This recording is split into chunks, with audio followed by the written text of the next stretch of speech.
Welcome to the SDA Housing Podcast, brought to you by NDIS Property Australia. Before starting this episode, we need to provide a general disclaimer. Information contained in this podcast is general in nature only. It does not take into account the objectives, financial situation, or needs of any particular person. You need to consider your financial situation and needs before making any decisions based on the information in this podcast. And you should consider seeking independent and professional advice for your personal circumstances. All right, let's begin. Hello everybody, my name is Minh and I'm your co-host with Debbie, and you're listening to the SDA Housing Podcast, a show that explains, highlights, guides and brings awareness about all things SDA in this ever-changing NDIS world. Debbie, welcome. Hello, Minh. Who have we got today as guests on our podcast? We have Joshua from the office. Hello. And we also have Rohan. Hello. Welcome, Rohan. Thank you. Rohan is joining us as a first-time podcast speaker. Rohan is actually one of our sales consultants based down in Bowral, and he's come up to be with us in the office for a couple of weeks to just get on top of everything we're doing and understand a bit better, what we do. So Rohan also was with us last week in Sydney at the SDA conference that we attended, which is what this episode's going to be about. We thought that Josh, Rohan and myself would just have a quick overview of who spoke at the conference, the topics and what we learned. So, welcome guys. Thanks for taking the time out today. Thank you. Rohan, what did you find new and interesting at the event there in Sydney?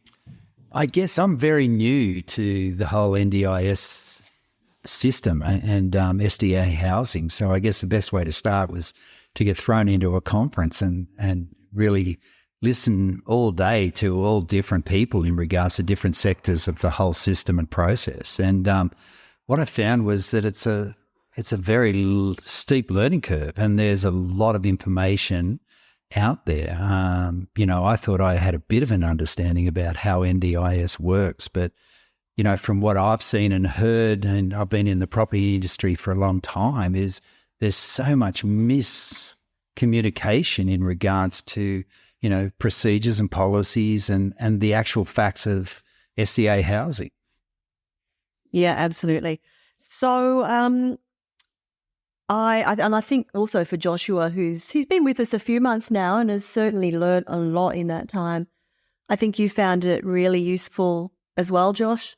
Yeah, absolutely. I guess the biggest takeaway that I had was that there's so many professions and so many facets that go into this investment and into this space, and I think that was what interested me the most. Yeah.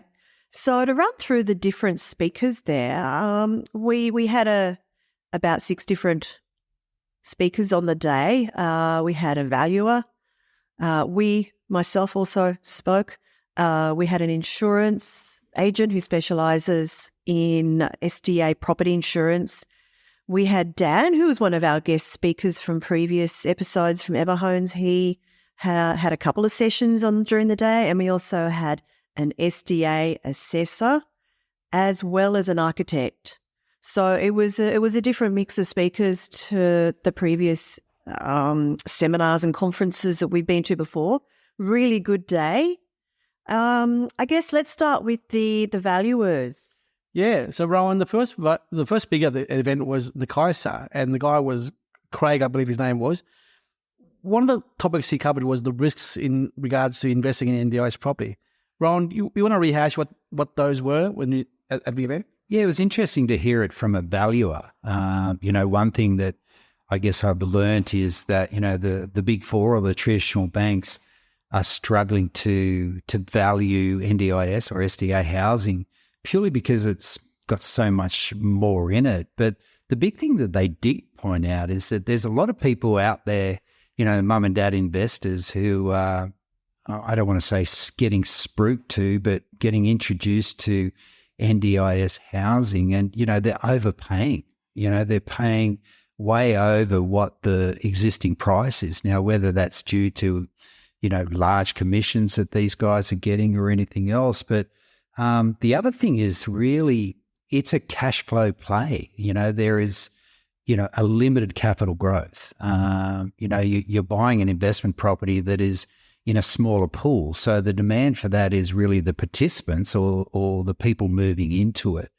From an investment point of view, it's not the traditional house and land package where you've got such a huge market of people looking to buy opportunities. So, and being very educated. The other thing is the limited tenant demand.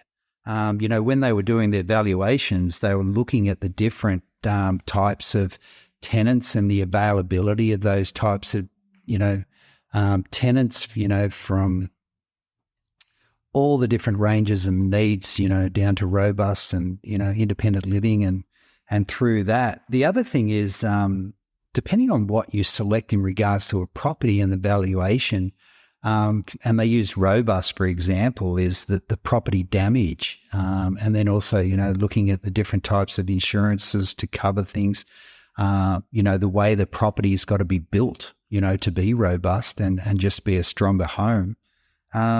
The other thing is, I guess, nationally, property values are falling. The market's definitely stabilising out. Interest rates are going up and, we're in a slower market. So all these are conditions of what they take into place when they do a valuation. They look at the area, they look at the demand for the tenant, and this is a specific tenant, and they also look at how the property values are sitting. The big thing which I really connected to was, from a SIL point of view. So ultimately a SIL is really the person who's, getting you the participant or the tenant. If there's not a strong availability of SILs within that area or for that property, it just makes it hard to stack up from a valuation point of view. And they're probably the main points or key points that, Craig pushed out when he did his presentation, and it was a bit of an eye-opener for me as well. So it's not just, looking for an NDIS property in the middle, wherever it is. I think, you need to work with an organisation that understands, the demand, understands the need and that type of need, and can match that participant to that home. And, it was very interesting. And I think what I found interesting on the valuations side was that they said in general, valuations are still coming in pretty on par. Yeah. They're not coming in overvalued, which, considering these properties are a couple of $100,000 more than a standard property, is interesting. They are getting it right and they are valuing up. Yeah. Yeah, it was very interesting. Yeah. So, and I guess that leads into, you talk about insurance. The next speaker was Julie from LHB Insurance, and she has been working in the field now for quite a few years now, dealing with NDIS property owners specifically and educating them on the need to have very specialised insurance, because this is not just a residential investment property you've got. So any takeaways from her? Yeah, I thought the two most interesting things that I heard from Julie were discussing what makes something a business, what makes it a commercial property, and I thought that was really interesting just to hear about when it becomes a commercial property, how many tenants you can have until that becomes the case, and then also talking about what's malicious intent when in terms of insurance, and what's an accident. Basically, what can happen to a house and what the different sort of disabilities mean for sort of damage that can happen to a house, and then how that's categorized further on. Yeah, she spent a bit of time on the word malicious intent. She did. So what was the definition of malicious intent, and how does it apply to the insurance policy? It was basically that it had to be proven that it was a malicious behaviour by the tenant, which very much went into the conditions, the predisposed conditions that the tenant would come with. They might have behaviours that would potentially cause damage, but if that's part of their their diagnosis. It's not malicious. Yeah, I think the example she used was a very good example in regards to, you might have a participant who suffers from a mental illness or anxiety or something like that. So, that participant, she said, might slam that door 100 times. So in that tenant or that person slamming that door, she or he is not slamming that door with the malicious intent of breaking that door. It's to release her anxiety. She said, the clarity on that in regards to when you're talking to an insurance broker who's talking to an insurance company on a claim is the difference between it getting through or not, or getting, it knocked back. Yeah. But I thought that was very interesting, and it sort of gave a good definition of, the difference between malicious, they're not trying to break something or they've broken something with an intent to create damage, whereas it was to release the anxiety. Yeah, for sure. And I guess this really hammers home the point that robust homes, I know a lot of people I speak to, you talk about robust homes and the potential tenants, and they do get concerned thinking that they're going to be up for higher maintenance costs, that sort of thing. Well, the whole point of building them robust is that you won't be up for higher maintenance costs because they're built to withstand this sort of treatment, I guess, by tenants. And that's why it's even more important when you are building robust homes, if at all possible you are building it with particular tenants in mind. You know what their behaviours are, you know what their conditions are, so the property can be designed really with them in mind. But that's getting off the topic. We digress. We do. So back to the next speaker, who was Dan, good old Dan Ackfield from Everhomes. He had 2 sessions. He spoke firstly about the challenges relating to finding SDA participants. And the second session was regarding I guess, value for money, participants' rights to share or not, and other issues regarding to the separation of SDA and SIL or care supports. 2 interesting facts he mentioned in Dan from Everhomes mentioned in his presentation was the fact that it takes 6 months to fill a single vacancy in the house. On average. On average, yeah. And then also the vacancy rate across Australia is 10 to 15%. Yeah. So they're an organisation that's expanded their service around Australia now, and we should take heed to their advice and their warnings that it takes time to fill up houses. And, a 4-bedroom house will always have probably 2 tenants. A 3-bedroom house will have 2 or 1 tenant. And what we're seeing a lot, Debbie, around Australia is, not around Australia, but it definitely South East Queensland, is a lot of 1-tenant houses, Debbie. Yeah. Where there's a cluster of houses being built in the area, and they are normally the lower socioeconomic areas where the land is cheaper. All the investors and builders are in that same area doing the same builds. Hence the reason why there'll be a lot of vacancies in the area, yeah. Which makes it even more important to make sure that you're going to be building in the right area, which is really hard to do when there's no land available. So I want to reiterate this for any listeners out there. If you do have an existing property, whether it's got a house on it or not, and you think that this might be suitable for an SDA build, especially if it's in well-established locations, suburbs, it could be a really good opportunity to look at whether you can build an SDA property on it, because we are struggling with demand in a lot of areas. Another statistic that Dan mentioned, which I didn't realise was the number, we all keep talking about 6.1% as the population of SDA participants in the NDIS population. It's not currently; it's 3.8%. Yep. Yeah, currently. So the forecast 15 years ago was 6.1%. Currently it's 3.8%, yeah. So we still got a lot of participants need to join the cohort at the moment. A lot need to still go through that funding application.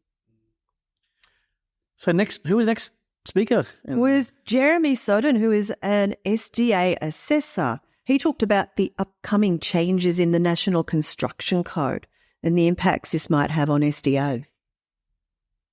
So any takeaways from Jeremy's? That was interesting. So it's, the assessment of NDISDA or SDA housing is evolving. It's changed from what it was, 2 years ago. And he even mentioned some of the changes, that were happening 2 weeks ago, in regards to the classification of a villa and a duplex and just the different sides of things. That was actually Anthony, I think. Oh, that was Anthony? Yeah. Oh, well. Yeah, the two sessions kind of did run in together and we had a similar theme. Yeah. But about that topic, Rohan, when Anthony spoke about how his work and the plans and designs for their projects, which are now obsolete because of NDIS interpretation, do you recall what he explained about that? The villa, one entry? Yeah, like he did a couple of designs in regards to, I think it was called a villa or he was calling them villas. And he said, well, now the classification is that it's not a villa anymore unless they have separate entries. So they, have to have completely separate entries. It can't be a side entrance down the side of a home into a smaller unit in the back or anything like that. So that was interesting. And, his frustration was having to go back and redesign and to get, I guess, approval.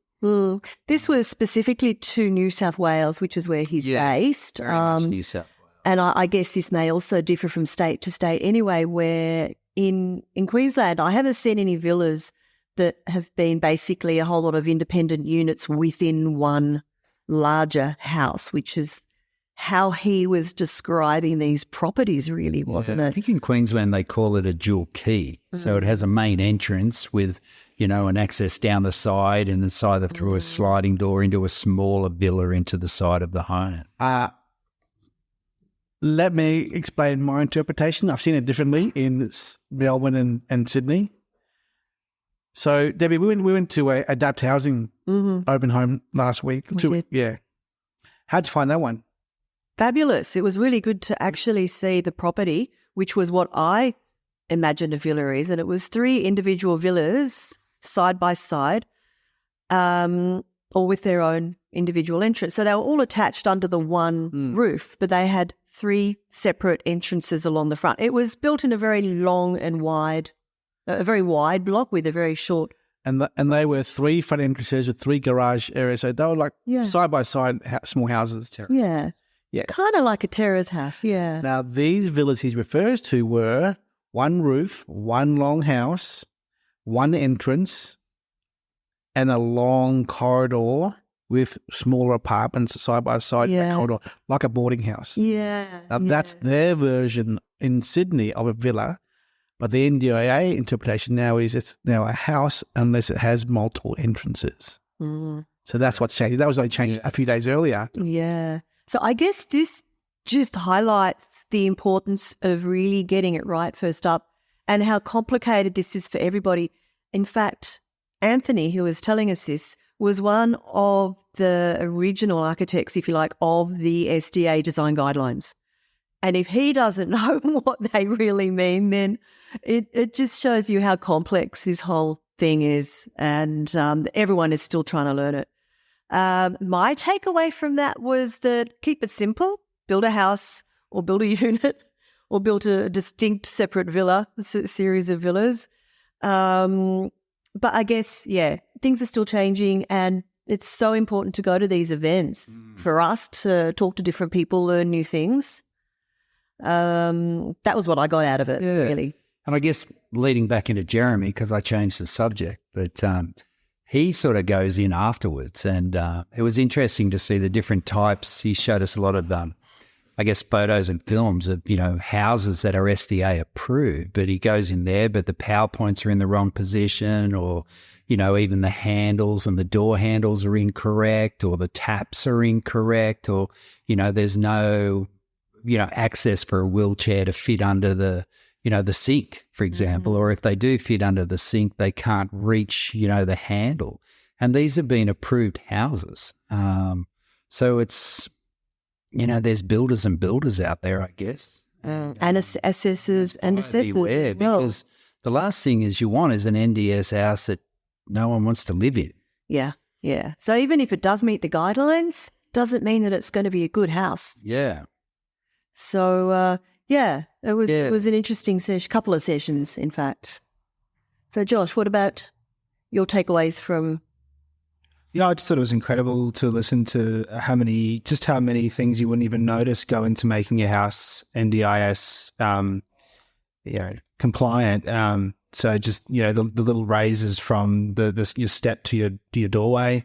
I thought that, you wouldn't even think about that when you walk into a place, and then just how much of a difference that might make. So that's what I really took that away from Jeremy's speech. He also spoke about how there was the Liverpool housing design standards that were coming in, or something to that effect.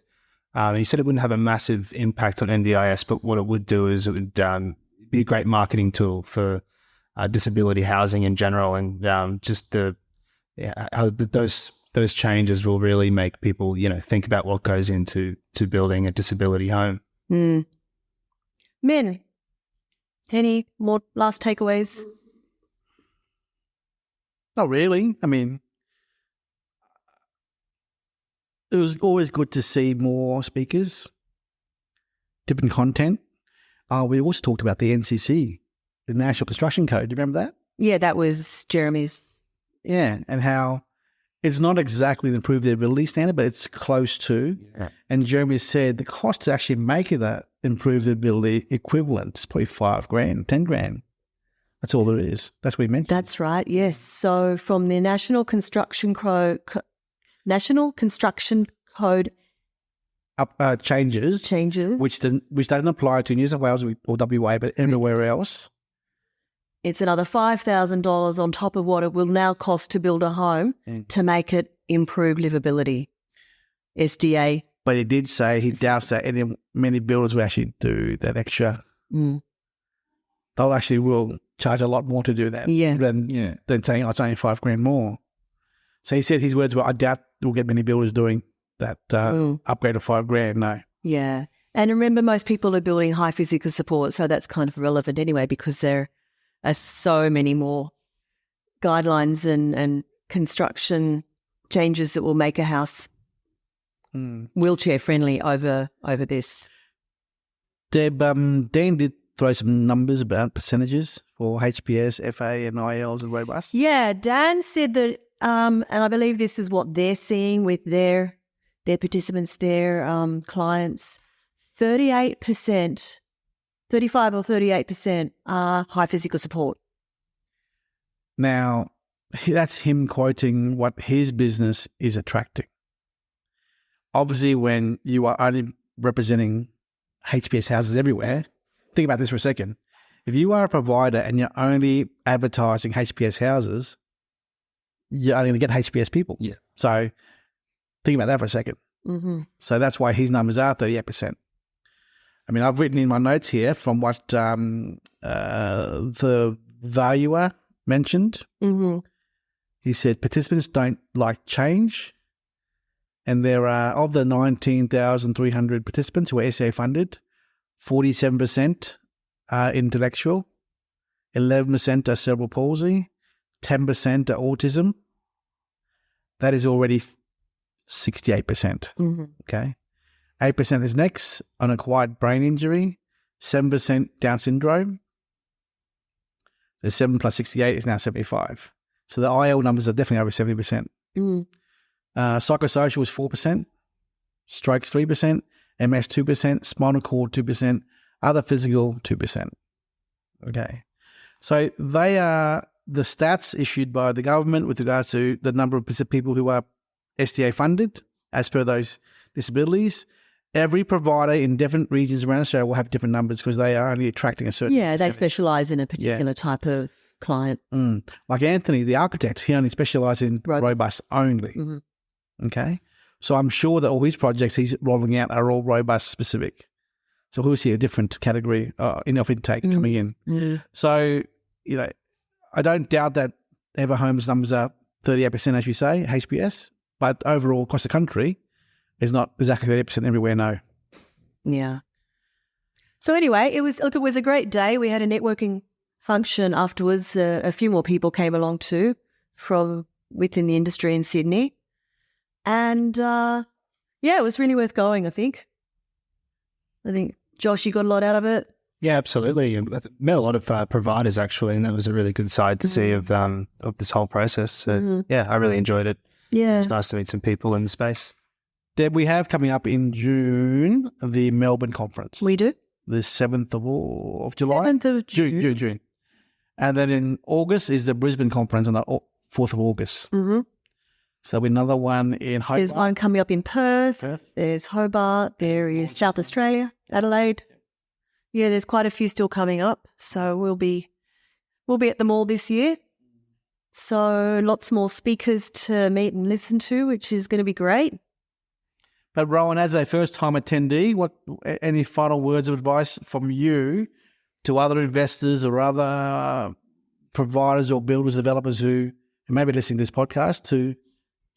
What are your thoughts on recommending them to come along or not? Yeah, I think it's definitely worth coming along. The sharing of information was, I guess, refreshing to see. I think the investment industry, which is where I've been back, everyone sort of hides from everyone and doesn't tell them, and they hold everything, all their aces to their chest and everything else. So it was good to have an open forum with everyone talking and communicating and really assisting, I guess, each other to sort of move forward in this sector. But one thing I guess I got out of the whole lot, Minh mentioned, is, NDS or SDA housing has a higher vacancy rate than a traditional investment. The returns are a lot stronger and a lot better. But one thing I got out of it is that the tenant or the participant has a large choice of properties to select where they're going to live from. So in property selection, you've got to make sure, and maybe it'll cost you a little bit better, but it's got to be livable. It's not just something that's ticking off a box and ending up being a box, because you'll have a vacancy. You won't have a tenant. You'll have to look for other opportunities. So be very careful in the selection of your property, and because it'll make a big difference at the end of the day. Yep. And come along to these seminars and these conferences, because you will learn so much. So much. I learned in a day what I couldn't put together in months of just reading and trying to understand. So it's a very strong network, and I recommend anyone should go. For sure. Well, I think that just about wraps it up. So thank you, gentlemen. Thank you. Thank you very much. See you on the next one. Bye.